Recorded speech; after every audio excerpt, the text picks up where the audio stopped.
warahmatullahi wabarakatuh. Selamat siang dan salam sejahtera untuk kita semuanya. Salam. Om Swastiastu, Namo Buddhaya, salam kebajikan. Yang kami hormati dosen pengampu kami Dr. Haja Sri Langgeng R.S.E. MM, sesuai dengan tugas yang diberikan kepada kami bahwa pada hari ini kami akan mempresentasikan tentang populasi dan sampel penelitian dalam metode penelitian. Kami dari mahasiswa program studi Magister Manajemen Universitas Riau Kepulauan, yaitu kelompok 5. Saya bersama rekan-rekan yang lain, yaitu yang pertama Saudara Firman Jaya, kemudian Saudara Saktius Laba, kemudian Saudara Ares, Saudara Samperi Purwanto, saya sendiri Benur Huto, kemudian Saudara Muhammad Saleh, dan Saudara Maria Lidwana Ika Ariwandari. Langsung aja kami pada saat ini akan mempresentasikan. Sebagaimana kita mengetahui bahwa dalam metode penelitian kita akrab akan bertemu dengan yang namanya statistika inferensi. Bahwa dalam statistika inferensi ini, bahwa penerapan metode statistik untuk menaksir atau menguji karakteristik populasi yang dihipotesiskan berdasarkan data sampel, di mana sampel tersebut diambil dari populasi yang ada. Dan untuk lebih jelasnya, kami akan menjelaskan apa itu populasi. Bahwa populasi adalah jumlah keseluruhan dari satuan-satuan atau individu yang karakteristiknya hendak diteliti, dan satuan-satuan tersebut dinamakan unit analisis dan dapat berupa orang, institusi, benda-benda, dan lain-lain. Kemudian totalitas semua nilai yang mungkin, hasil menghitung ataupun pengukuran kuantitatif maupun kualitatif daripada karakteristik tertentu mengenai semua objek yang lengkap dan jelas yang ingin dipelajari sifat-sifatnya. Dan berdasarkan beberapa pakar, yaitu Cooper, Donald, Sindel, Pamela di tahun 2003 menjelaskan bahwa populasi adalah kumpulan dari total elemen yang ingin diteliti. Elemen populasi adalah subjek yang akan diukur pengukurannya. Ini dapat kita contohkan apa itu populasi. Misalnya, sebagai contoh logika sederhana bahwa sebuah institusi atau sebuah perusahaan atau sebuah bank, yaitu semua karyawan yang ada di dalam institusi atau perusahaan tersebut. Selanjutnya tentang sampel. Nah, tadi kami sudah jelaskan apa itu populasi, dan dari populasi sendiri nanti akan kita ambil sampel.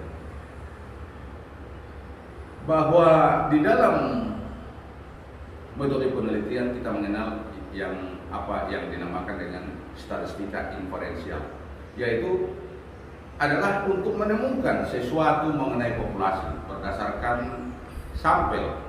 Sampel merupakan porsi atau bagian dari populasi yang diamati, atau lebih jelasnya sampel adalah bagian dari jumlah atau karakteristik yang dimiliki oleh populasi yang besar tadi. Apa alasan kita melakukan pengambilan sampel? Kami akan berangkat dari seorang peneliti terdahulu, yaitu dalam edisi 15, Lin Marshall Watson mengatakan pada tahun 2014 ada 4 alasan. Yang pertama, berhubungan dengan keseluruhan populasi akan memakan banyak waktu. Apabila semua populasi akan diteliti dengan jumlah yang banyak, maka waktunya akan habis. Kemudian yang kedua, biaya mempelajari seluruh item populasi mungkin menjadi penghambat. Kemudian yang ketiga adalah ketidakmungkinan secara fisik untuk memeriksa seluruh item di dalam populasi itu sendiri. Dan yang terakhir, yang keempat adalah hasil-hasil dari sampel tersebut harus mencukupi. Sampel atau contoh adalah sebagian dari populasi yang karakteristiknya hendak diteliti. Sampel yang baik, yang kesimpulannya dapat dikenakan pada populasi adalah sampel yang bersifat representatif. Dia harus representatif atau yang dapat menggambarkan karakteristik daripada populasi itu sendiri. Kemudian bagaimana cara atau teknik-teknik untuk mengambil sampling tersebut? Bahwa teknik pengambilan sampel atau teknik sampling adalah teknik pengambilan sampel dari populasi.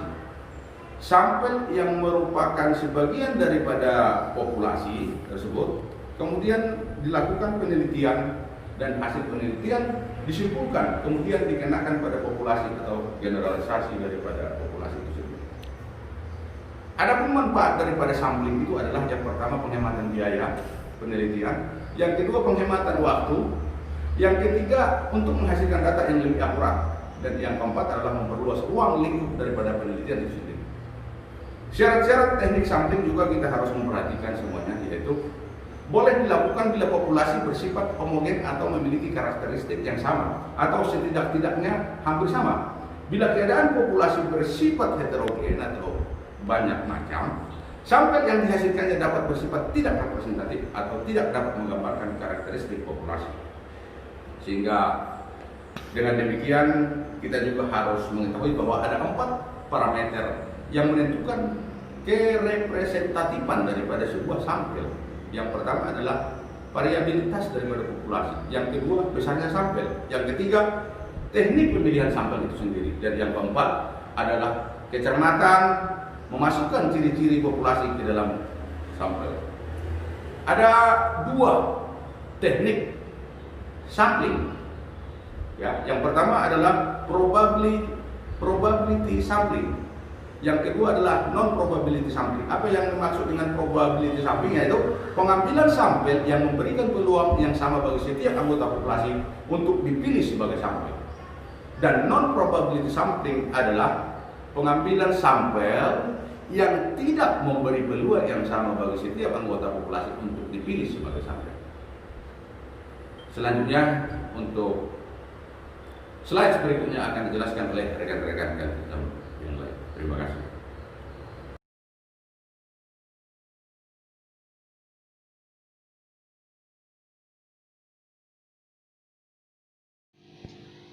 Jenis probability sampling yang pertama adalah simple random sampling.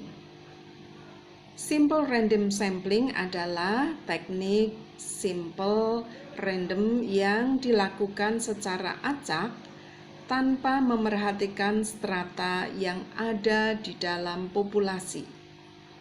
Ada 3 syaratnya. Syarat yang pertama, bahwa populasi penelitiannya harus bersifat homogen. Syarat yang kedua, tidak terlalu banyak jumlahnya. Dan syarat yang ketiga, bisa dilakukan dengan cara undian. Jenis probability sampling yang kedua adalah proportionate stratified random sampling.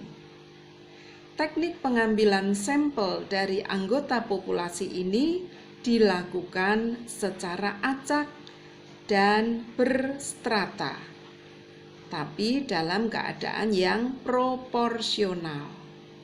Artinya dilakukan sampling ini apabila anggota populasinya heterogen. Contoh, ada 4 grup mahasiswa misalnya.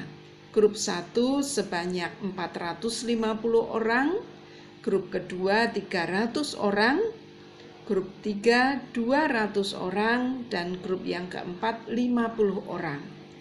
Maka karena jumlahnya berbeda, dilakukan proportionate stratified random sampling.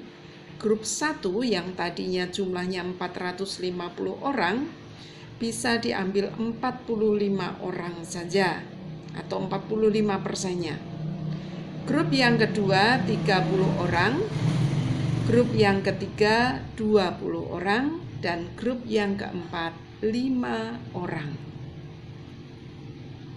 Jenis berikutnya adalah disproportionate stratified random sampling. Teknik disproportionate stratified random sampling ini digunakan apabila populasi berstrata tetapi tidak proporsional.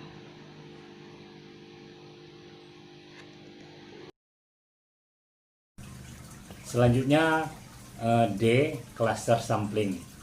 Teknik cluster sampling digunakan bila objek penelitian terlalu luas, populasi dibagikan ke dalam sub-sub unit yang berukuran lebih kecil.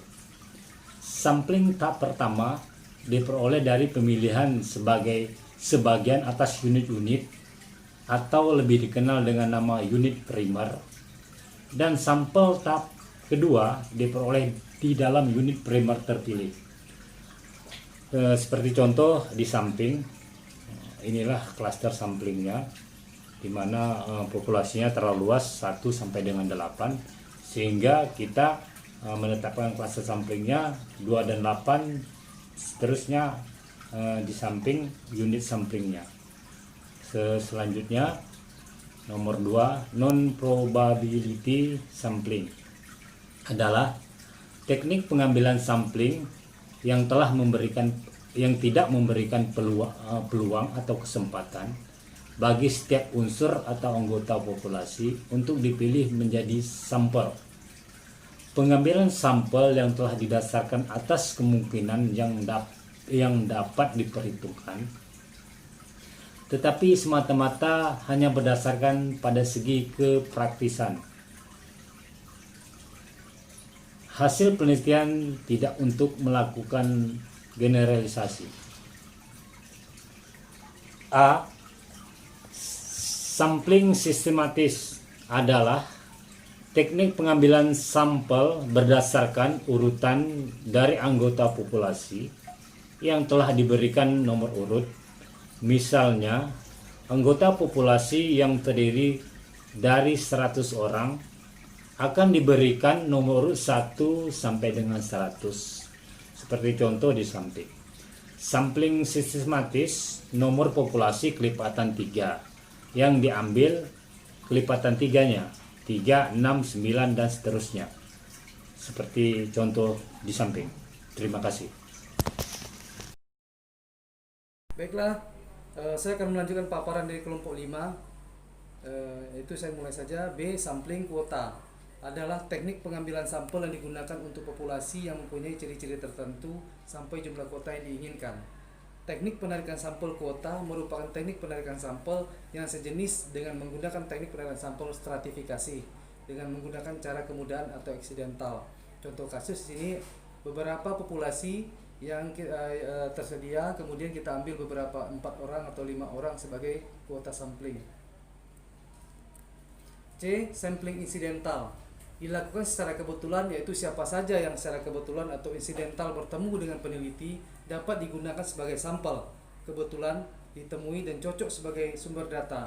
Syaratnya jumlah sampel ditentukan, sampel dipilih secara kebetulan dan tidak menggunakan suatu syarat khusus yang kaku.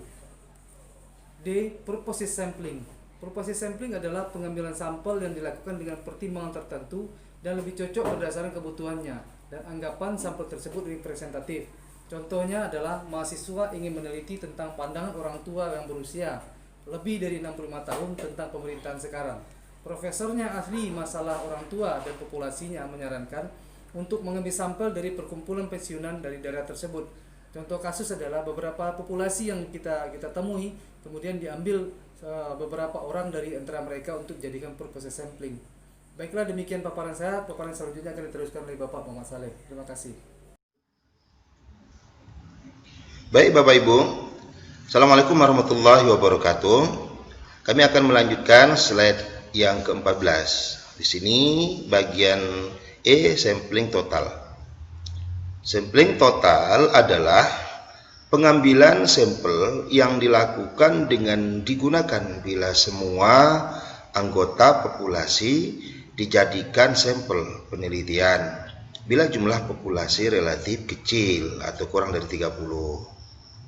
Contoh, jika terdapat 28 orang yang terseleksi sebagai peserta pertukaran pelajar ke Swiss, maka dalam hal ini jumlah responden kurang dari 30 orang, sehingga semua populasi dapat dijadikan sampel. Kita lanjut, Bapak Ibu.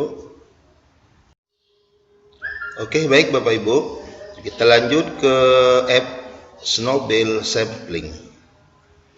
Snowball Sampling ini adalah pengambilan sampel yang mula-mula jumlahnya kecil, kemudian membesar, dan banyak dipakai pada penelitian kualitatif. Ibarat bola salju yang menggelinding, yang lama-lama menjadi besar.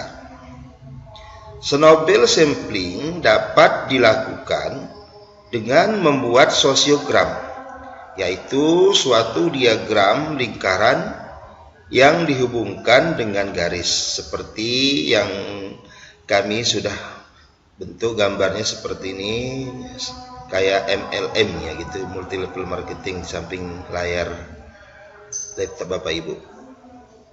Oke, kita lanjut dengan slide yang ke-16. Ada 3 cara menentukan ukuran sampel. Yang pertama, the level of precision. Yang kedua, the confidence level. Yang ketiga, degree of variability. Kita lanjut dengan slide berikutnya Bapak Ibu. Baiklah Bapak Ibu, slide yang 17, yakni the level of precision. The level of precision ini adalah tingkat kepresisian suatu sampel atau kesalahan sampel, bisa dikatakan sampling error. Tingkat presisi atau kesalahan sampel ditunjukkan dengan perbandingan rata populasi dengan rata sampel, mengidentifikasi deviasi dari hasil pembacaan dengan nilai yang diketahui, dinyatakan dengan suatu persentase dari pembacaan skala penuh. Contoh di sini, precision change 100 kPa dengan akurasi 1%. Berikutnya akan dilanjutkan dengan Bapak kawan kami. Oke, untuk selanjutnya saya akan menerangkan tentang slide yang bertema tentang the confidence level. Confidence level sendiri adalah tingkat kepercayaan suatu sampel. Berdasarkan asumsi, populasi berdistribusi normal dan merupakan kumpulan sampel yang dapat diambil berulang-ulang. Biasanya, the confidence level ini menggunakan tingkat kesalahan 5% atau 1%. Tingkat kepercayaannya 95% atau 99%. Semakin besar tingkat kepercayaan suatu sampel, maka semakin besar juga selang kepercayaannya. Seperti contoh yang ditampilkan seperti ini, menggunakan distribution of Z. Jadi dari distribusi di sini dijelaskan bahwa tingkat confidence levelnya itu sebesar 5%. Seperti itu. Oke, selanjutnya. Contoh kasus. Contohnya sebuah survei ini menerangkan bahwa 200 responden pedagang makanan keliling pada pandemi COVID-19 itu misalnya per hari mendapatkan 120.000. Maka diketahui bahwa simpangan baku dari pendapatan per hari tersebut adalah 40.000 dengan selang kepercayaan sebesar 90%. Maka berapakah rata-rata pendapatan per hari pedagang tersebut? Nah, dapat disimpulkan bahwa tingkat kepercayaannya itu antara lain adalah 90%, 95%, dan 99%. Maka dari itu kita menggunakan rumus yaitu yang seperti ditampilkan seperti ini. Jadi kesimpulannya adalah bahwa pendapatan per hari pedagang itu rata-rata yaitu 115,35.000 sampai dengan 124,65.000. Oke, slide selanjutnya. Slide selanjutnya akan saya tampilkan mengenai tentang the degree of variability. Apakah itu degree of variability? Degree of variability sendiri adalah derajat variabilitas suatu populasi. Populasi yang variabilitasnya tinggi berarti sangat heterogen.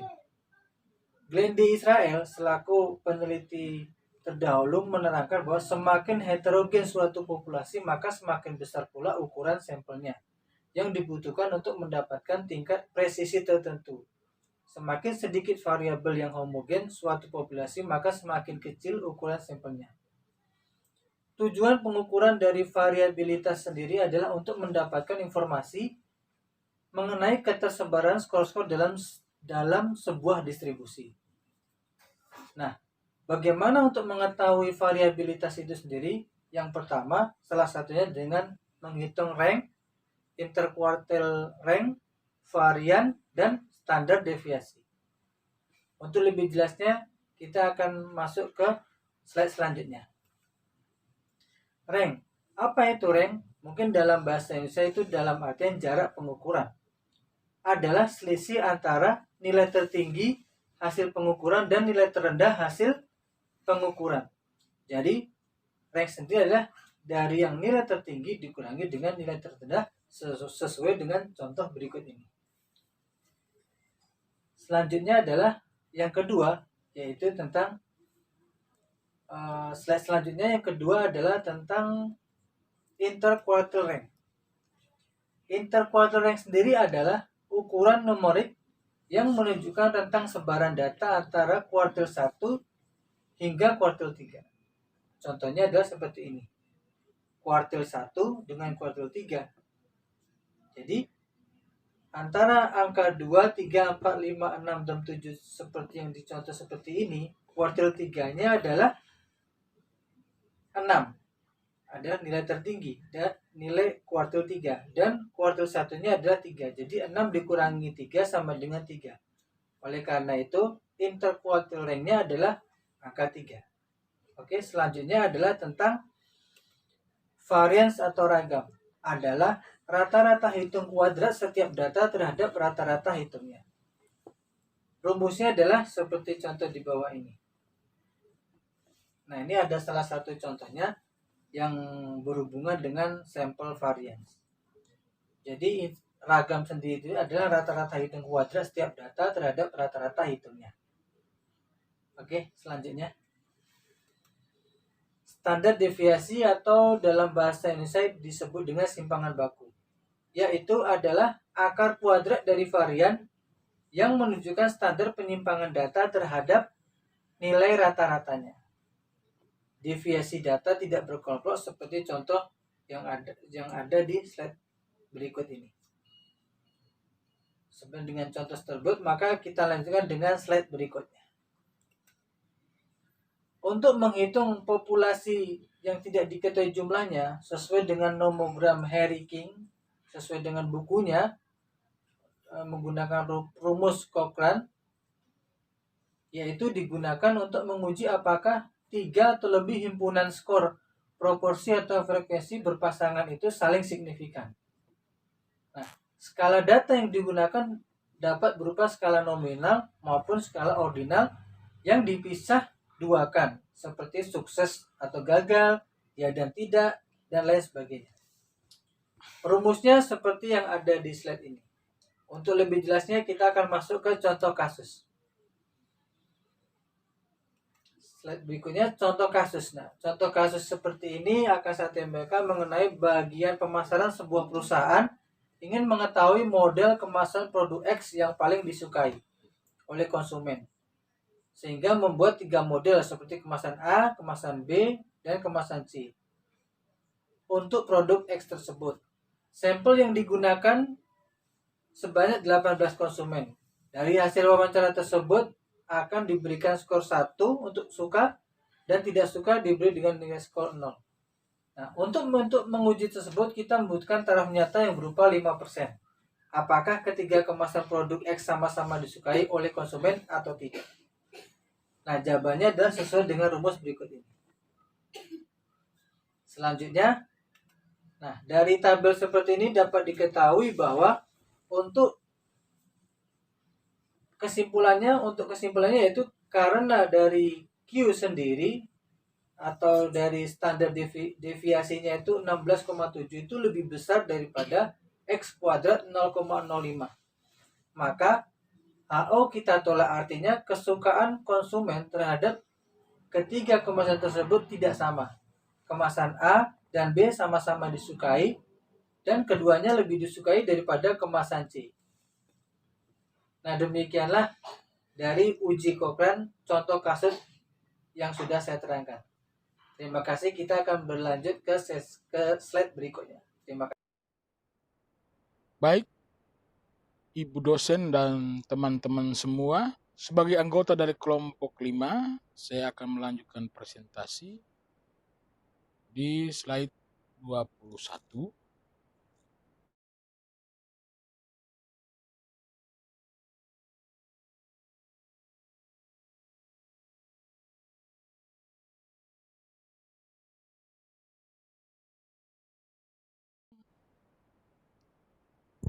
Cara menghitung populasi yang diketahui jumlahnya. Artinya apa? Bahwa jumlah populasi itu sudah diketahui. Maka kalau populasi itu jumlahnya sudah diketahui, maka kita tidak perlu lagi mencarinya lagi jumlahnya itu. Maka kita langsung pada pembahasan tentang bagaimana menentukan sampelnya. Maka pada slide 21 ini terdapat dua rumus yang digunakan untuk menentukan jumlah sampel. Nah, rumus yang pertama itu rumus Yamane dan Isaac and Michael dalam buku Metode Penelitian Kuantitatif Kualitatif halaman 182.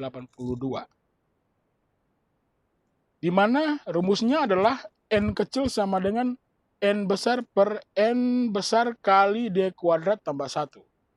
Di mana N kecil sama dengan jumlah sampel, N besar sama dengan jumlah populasi,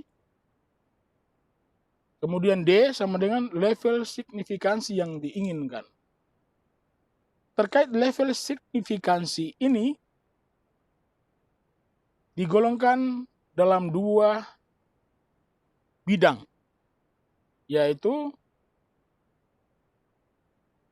bidang yang dikategorikan dalam non-eksak, maka pada umumnya menggunakan 0,05.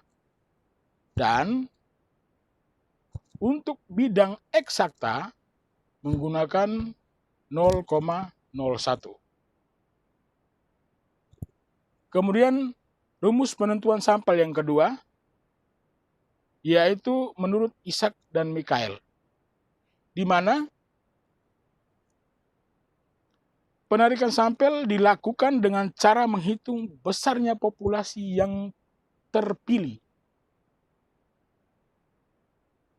Dengan rumusnya, S sama dengan is kuadrat kali N kali P kali dalam kurung 1 kurang P tutup kurung per D kuadrat kali dalam kurung N kurang 1 tutup kurung tambah is kuadrat kali P kali dalam kurung 1 kurang P tutup kurung. Di mana S sama dengan ukuran sampel yang diperlukan. N merupakan jumlah anggota populasi. P sama dengan proporsi populasi 0,50. Yang berarti maksimal sampel yang mungkin. Kemudian D sama dengan tingkat akurasi, sama dengan 0,05. Kemudian X kuadrat sama dengan tabel nilai chi-square sesuai tingkat kepercayaan 0,95 sama dengan 1,841. Next.